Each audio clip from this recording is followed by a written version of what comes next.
Welcome back to our YouTube channel. మీరు చూస్తున్నారు master TV. నేను మీ విజయ్ కుమార్. సో మరి ఈ రోజు అన్ని దినపత్రికలలో వచ్చినటువంటి విద్యా ఉద్యోగ సమాచారం మీ ముందు చూసే ప్రయత్నం అయితే చేద్దాం. సో మిత్రులందరూ కూడా దయచేసి ఈ వీడియోని లైక్ చేసి ఛానల్ కి సపోర్ట్ చేయండి. ఈ యొక్క వీడియోని మీ ఫ్రెండ్స్ అందరికీ కూడా షేర్ చేయండి.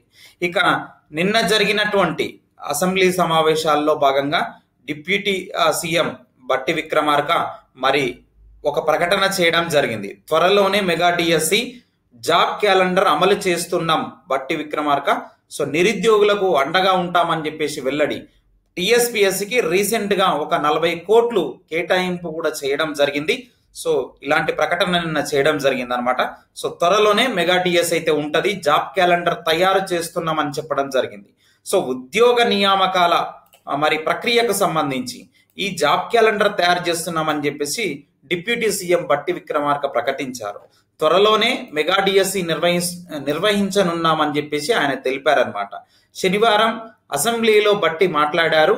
నిరుద్యోగుల మెరుగైన జీవితానికి బాటలు వేస్తామని చెప్పేసి ఆయన పేర్కొన్నారనమాట. ఇది తమ వాగ్దానం మాత్రమే కాదని తమ విధానమని వెల్లడించారనమాట. సో గత సర్కారు చేసిన పనులతో యూత్ ఆత్మస్థైర్యం దెబ్బతిన్నదని చెప్పేసి మరి భవిష్యత్తుపై వారు ఆశను కోల్పోయారని చెప్పేసి గుర్తు చేశారు. నిరుద్యోగుల భవిష్యత్తుకు మరి కాంగ్రెస్ గ్యారంటీ ఇవ్వడంతో వారంతా తమ వెనుక నిలిచారని చెప్పేసి తెలిపారనమాట.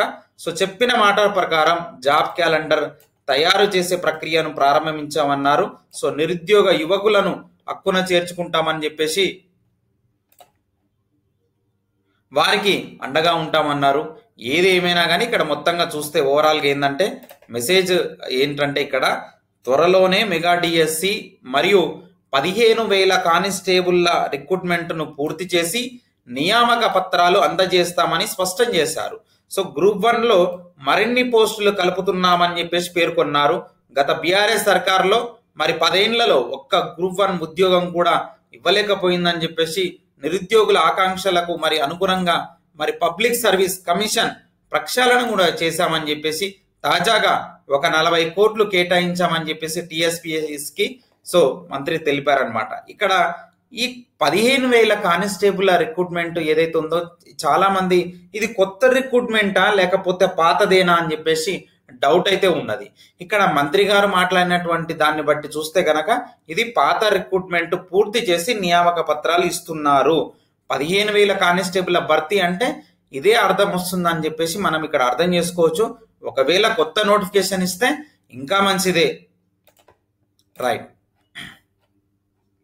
త్వరలో మెగా డిఎస్సి మనకు ఇంకొక న్యూస్ పేపర్లో సేమ్ ఇదే వార్త రావడం అయితే జరిగింది. ఇక మే 23న టిఎస్ ఎడ్సెట్ అంట. సో జూన్ 4-5 తేదీల్లో ఐసెట్ షెడ్యూల్ విడుదల చేసినటువంటి మరి రాష్ట్ర ఉన్నత విద్యా మండలి. సో తెలంగాణలో బిఈడి కళాశాలల్లో మరి 2 ఏళ్ల కోర్సు ప్రవేశాల కోసం నిర్వహించేటటువంటి టిఎస్ ఎడ్సెట్ 2024 మే 23న మరి ఎంబీఏ ఎంసీఏ కోర్సులో ప్రవేశాలకు నిర్వహించే టిఎస్ ఐసెట్ ని జూన్ 4-5న మరి తేదీలో నిర్వహించనున్నట్లు రాష్ట్ర ఉన్నత విద్యా మండలి శనివారం షెడ్యూల్ అయితే విడుదల చేశారనమాట. రైట్. డిఈడిలో 1388 మందికి ప్రవేశాలు. మనకు డిఈడిలో ప్రవేశాలు కోసం మనకు ఇక్కడ చూడండి టిఎస్ డిడబ్ల్యూసెట్ లో ఉత్తీర్ణులైనటువంటి విద్యార్థులు 2007 మందికి రాష్ట్రంలో ప్రభుత్వ ప్రైవేటు ఉపాధ్యాయ శిక్షణ విద్యా సంస్థల సీట్లను కేటాయించగా శనివారం వరకు దాదాపుగా 1388 మంది చేరినట్లు మరి డిడబ్ల్యూసెట్ కన్వీనర్ మరి తెలిపారనమాట. సో ఏం లేదు, డిఈడిలో 1388 మంది ప్రవేశాలంట. డిఈడిలో 1388 మందికి ప్రవేశాలు శనివారం వరకు మరి అంతమంది చేరినట్లు కన్వీనర్ అయితే తెలపడం అయితే జరిగిందనమాట. రైట్. విఆర్ఏ వ్యవస్థ పునరుద్ధరణ ఖచ్చితంగా మళ్ళీ ఈ విఆర్ఏ వ్యవస్థ ఏదైతే పునరుద్ధరణ చేస్తున్నారో కాంగ్రెస్ ప్రభుత్వం మళ్ళీ విఆర్ఓ మనకు విఆర్ఏ నోటిఫికేషన్లకు దానికి సంబంధించినటువంటి మరి జాబులు అయితే ఖచ్చితంగా వచ్చేటటువంటి అవకాశం అయితే ఉంది. నోటిఫికేషన్లు రావచ్చు ముందల. ఓకేనా. సో సమస్యల పైన అధ్యయనానికి మరి 5 సభ్యులతో కమిటీ వేశారు. గ్రామ స్థాయిలో రెవెన్యూ సహాయకులు మంత్రి పొంగులేటి గ్రామ స్థాయిలో రెవెన్యూ విభాగాన్ని పటిష్టం చేసేందుకు మరి గ్రామ రెవెన్యూ సహాయకుల వ్యవస్థను పునరుద్ధరించాలని చెప్పేసి ప్రభుత్వం ప్రాథమికంగా నిర్ణయించింది. గత ప్రభుత్వం విఆర్ఏ వ్యవస్థను మరి రద్దు చేసి ఇతర శాఖల్లో సర్దుబాటు చేసినటువంటి విషయం మీకు అందరికీ తెలిసిందే.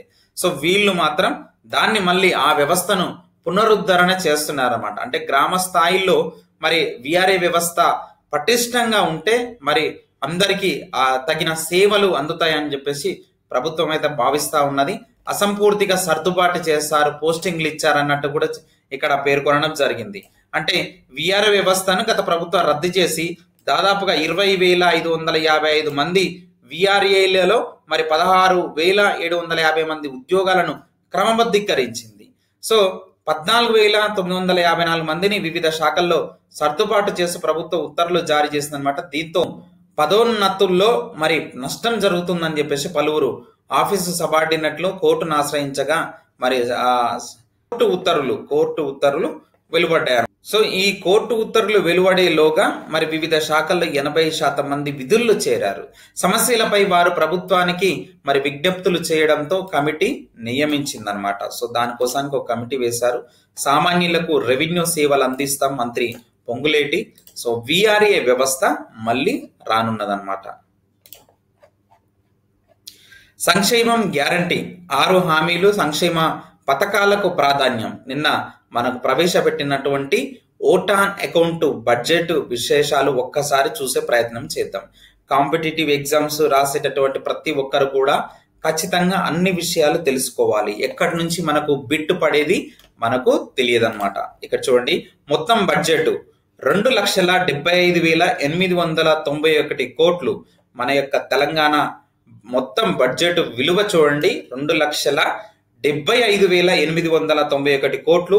ఇక్కడ ఈసారి విద్యారంగానికి మనకు 21,389 కోట్లు కేటాయించారు. గత ప్రభుత్వం కంటే ఎక్కువ బడ్జెట్ విద్యా రంగం పైన మరి కేటాయించడం అయితే జరిగిందనమాట. సో అదొక ఇంపార్టెంట్. అంతర్జాతీయ ప్రమాణాలతో తెలంగాణ పబ్లిక్ స్కూళ్ళు మనకు వాటికి వర్సిటీలకు చెరో 500 కోట్లు కూడా శాంక్షన్ చేశారు. సో విద్యారంగానికి చేయడం అయితే జరిగిందనమాట.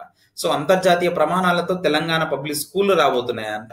సో తెలంగాణ విద్యాశాఖకు బడ్జెట్ కేటాయింపులు పెరిగాయి. అంటే తెలంగాణ పబ్లిక్ స్కూళ్ళకి ఆ యొక్క అంతర్జాతీయ ప్రమాణాలతో కూడినటువంటి విద్యను అందించడానికి మరి ఇంత బడ్జెట్ మేము కేటాయిస్తాం, వాటిని ఆ విధంగా ఆ ప్రమాణాలతో తీర్చిదిద్దుతామని చెప్పేసి చెప్పడం అయితే జరిగిందనమాట. ఎస్, మండలానికో Telangana public school pilot project కింద 500 కోట్లు మరి నిన్న కేటాయించడం అయితే జరిగిందనమాట. మేనిఫెస్టోలో పేర్కొన్నట్లు మరి మండలానికో అధునాతనమైనటువంటి సౌకర్యాలు అంతర్జాతీయ ప్రమాణాలతో కూడినటువంటి మరి తెలంగాణ పబ్లిక్ స్కూల్ ఏర్పాటు చేస్తామని చెప్పేసి రాష్ట్ర సర్కారు ప్రకటించింది. ఇందులో భాగంగా పైలట్ ప్రాజెక్టు ప్రాతిపాదికన మరి ఈ స్కూళ్లకు ఏర్పాటుకు దాదాపు 500 కోట్లు మరి పొందుపరిచారనమాట. అలాగే విద్యారంగానికి నిధులు కాస్త పెంచారు ఈసారి.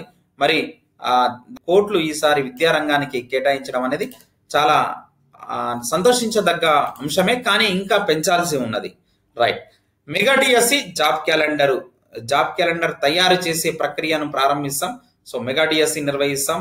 సో సేమ్ వార్త మనకు ఆంధ్రజ్యోతిలో రావడం జరిగింది. రైట్. విద్యకు 21,000 కోట్లు, గత ఏడాది కన్నా 1.05% అదనం. ఓటాన్ అకౌంట్ బడ్జెట్ స్వరూపం ఒకసారి చూసుకోండి. సో మన గ్రూప్స్ ప్రిపేర్ అయ్యే వాళ్ళకి, గ్రూప్ 1, గ్రూప్ 2, గ్రూప్ 3 ప్రిపేర్ అయ్యే వాళ్ళకి ఇది చాలా ఉపయోగపడుతుంది. చాలా వెరీ వెరీ ఇంపార్టెంట్. ఇదంతా నేను మళ్ళీ పీడిఎఫ్ ని టెలిగ్రామ్ గ్రూప్ లో నేను పోస్ట్ చేస్తాను. టెలిగ్రామ్ గ్రూప్ యొక్క లింక్ అనేది నేను డిస్క్రిప్షన్ లో ఇచ్చానండి, అక్కడ నుంచి మీరు చూసుకోవచ్చు. టిఎస్ ఐసెట్ షెడ్యూల్ విడుదల ఇంతమందికి చెప్పాం మనం. రైట్. విఆర్ఏల సమస్యల పరిష్కారానికి కమిటీ ఏర్పాటు చేశారు. రైట్. ఇది ఫ్రెండ్స్ ఈ రోజు ఉన్నటువంటి ముఖ్యమైనటువంటి విద్యా ఉద్యోగ సమాచారం. మరి వీడియోని తప్పకుండా లైక్ చేసి షేర్ చేయండి. Thank you very much.